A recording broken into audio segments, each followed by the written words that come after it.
আয়তনে ছোট এবং আর্থিক সীমাবদ্ধতার মধ্যেও ত্রিপুরাকে সব দিক দিয়ে মডেল রাজ্য হিসাবে গড়ে তোলার প্রক্রিয়া শুরু করেছে সরকার।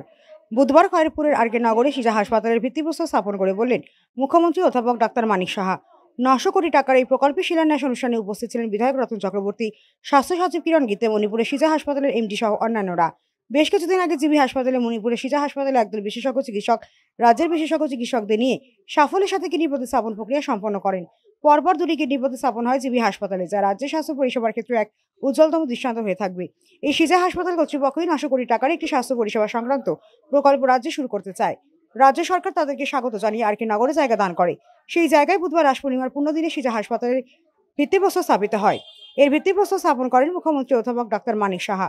অনুষ্ঠানে অন্যান্যদের মধ্যে উপস্থিত ছিলেন স্থানীয় বিধায়ক রতন চক্রবর্তী, রাজ্য সরকারের স্বাস্থ্য সচিব কিরণ গীতে, সিজা হাসপাতালের এমডি সহ অন্যান্যরা। মোট 900 কোটি টাকায় ধাপে ধাপে এই হাসপাতাল গড়ে উঠবে। অনুষ্ঠানে মুখ্যমন্ত্রী বলেন, দিনটি অবশ্যই একটি গর্বের দিন। রাজ্য সিজা হাসপাতাল কাজ শুরু করায় তিনি খুশি। তিনি জানেন, সিজা হাসপাতালের এই প্রকল্প রূপায়িত হলে নর্থ ইস্টের মধ্যে স্বাস্থ্য পরিষেবার ক্ষেত্রে রাজ্যের যে শূন্যতা ছিল তা পূরণ হবে। মুখ্যমন্ত্রী বলেন, শুধু স্বাস্থ্য পরিষেবাতেই নয়, শিক্ষা, ক্রীড়া, পর্যটন সবদিকে ছোট রাজ্য হলেও ত্রিপুরাকে মডেল রাজ্য হিসেবে গড়ে তোলার কাজ শুরু করেছে রাজ্য সরকার। স্বচ্ছতার সাথে এই কাজ চলছে বলে জানান তিনি। আমি খুশি যে আজকে সিজা হসপিটাল এখানে ওনারা কাজ শুরু করছেন। আমি আশা করি যে ওনারা যা যা এখানে বলেছেন, যদি আগামী দিন এই কাজটা ওনারা সম্পূর্ণ করেন, তাহলে ত্রিপুরা রাজ্যের মধ্যে যে হেলথ কেয়ার সিস্টেমের মধ্যে যে একটা গ্যাপ নর্থ ইস্টার্ন জোনের মধ্যে আছে, সেই গ্যাপটা কিন্তু অনেকটা ফুলফিল হবে। আমরা প্রতিদিনই হেলথ নিয়ে কথা বলছি, এডুকেশন নিয়ে কথা বলছি।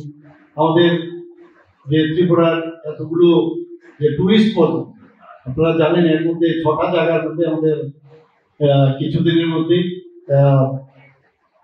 টুরিস্টকে নিয়ে তার ডেভেলপমেন্টের জন্য যে প্রোমো ট্যুরিজম যে অনুষ্ঠান সেটা করছেন। এখানে বাইরের থেকে অনেক লোক আসবেন।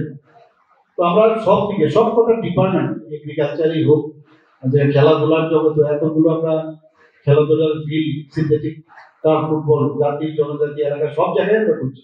তো সব থেকে আমাদের ইচ্ছে আছে যে ত্রিপুরা একটা সত্যিকার একটা মডেল।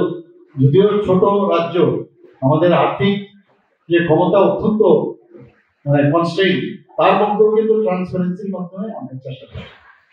অনুষ্ঠানে বক্তব্য রাখতে গিয়ে রাজ্যের 250 কোটি টাকা মূল্যের সুপার স্পেশালিটি বিল্ডিং চালু হওয়ার পর মানুষ চিকিৎসার জন্য বাইরে যাওয়ায় ঘটনায় উদ্বেগ প্রকাশ করেন মুখ্যমন্ত্রী।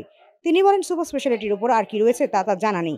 এরপরও কথায় কথায় রাজ্যের মানুষ চিকিৎসার জন্য বাইরে যাবেন তা ভাবতে অবাক লাগে বলে জানান মুখ্যমন্ত্রী। Bureau report, হালাবো।